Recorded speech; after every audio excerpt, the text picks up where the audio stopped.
We dismiss history at our peril. Liberty Nation Radio with Mark Angelides.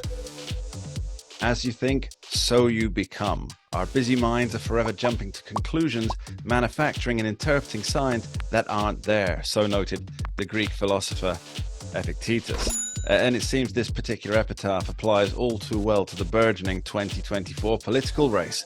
Welcome back to Liberty Nation Radio, heard coast to coast on the Radio America Network. I'm your host, Mark Angelides.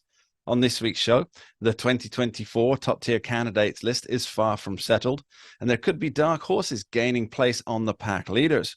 The economy once again faces the reality of Bidenomics, and does X mark the spot for a free speech revival? We'll be discussing all this and a whole lot more on today's special edition of Liberty Nation Radio. Remember, this show is proudly sponsored by LibertyNation.com, where you can access podcasts, breaking news, analysis, and a range of biting and brilliant shows to whet your appetite for freedom and your fondness for the great American Constitution. Let's get started. All eyes are on a rematch between President Joe Biden and former President Donald Trump. But is there a non-candidate candidate that Republicans have been overlooking? Well, we're joined today by longtime host of this here radio show and Liberty Nation's senior political analyst, Mr. Tim Donner, to examine just that question. Welcome back to the show, Tim.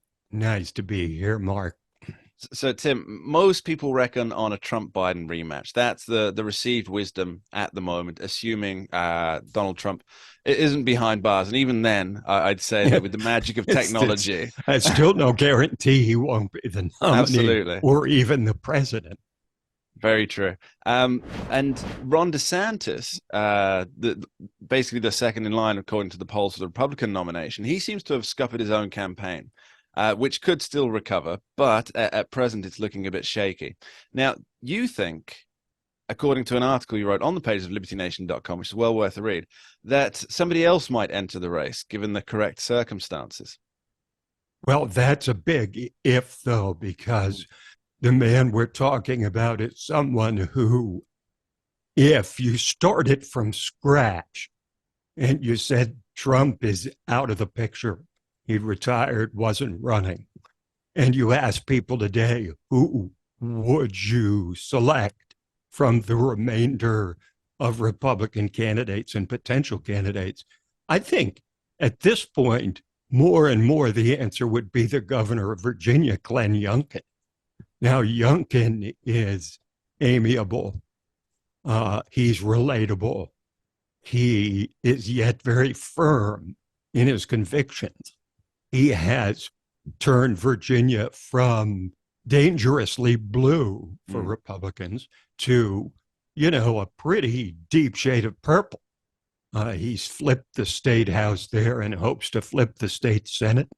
And here's the most interesting thing about Youngkin. Now, it's just one state because he's not a declared candidate, so there's not a lot of polling on how he would run against other Republicans and against Biden. But in Virginia, in a poll done by Virginia Commonwealth University, Trump, unsurprisingly, would lose to Biden in Virginia, as he has lost Virginia the last two elections, and they weren't close. Trump is not popular at all in Virginia. But if Youngkin was the candidate, he would beat Biden by 14 points. Now, that is to some degree a referendum on his governorship, but that's fine too. But this is one state which, until pretty recently, was considered a swing state, that Youngkin, I think, clearly would carry.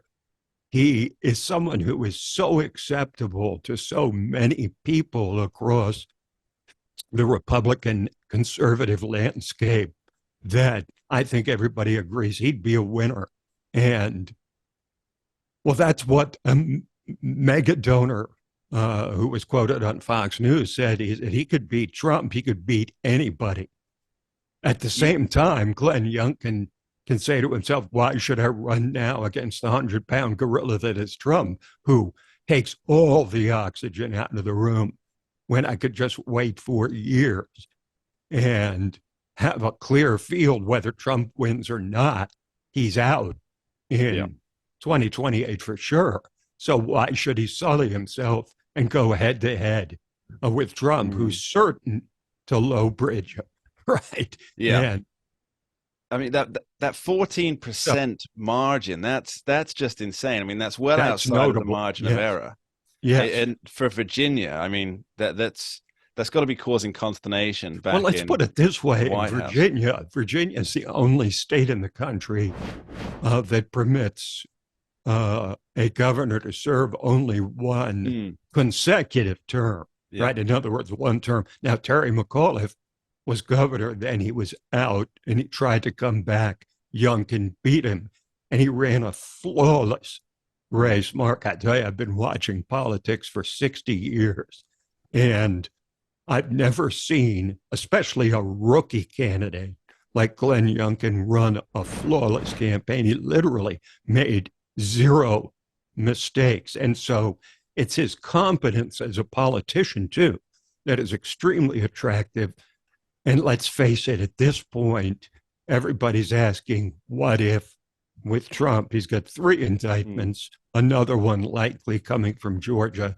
And the possibility of it being prosecuted or even being behind bars is real enough for Republicans to now strongly consider who they would want as a replacement. And Ron DeSantis so far hasn't cut it, just fired his campaign manager, reassigned him, I should say.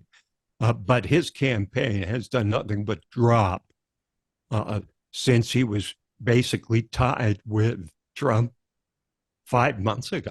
Yeah. I mean, it seems odd that there really has been so little speculation about Youngkin's possible attempt at the White House, especially considering, as you said, the performance he gave to win back Virginia that's been trending so blue in recent years. Do you think it's maybe there's a bit of the Harry Potter syndrome going on in the legacy media? It's like, don't speak his name because it'll only make him more powerful. Do you think that's what's happening? Why nobody's talking about what a threat he could be? Well, because here's the thing.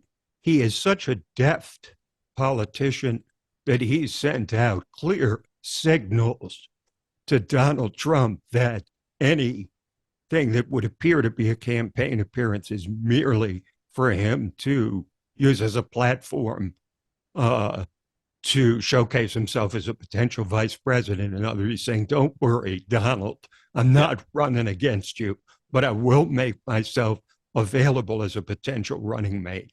And all of this is evidenced by a big fundraiser he had in the Hamptons, the Shishi resort that the rich and famous summer in.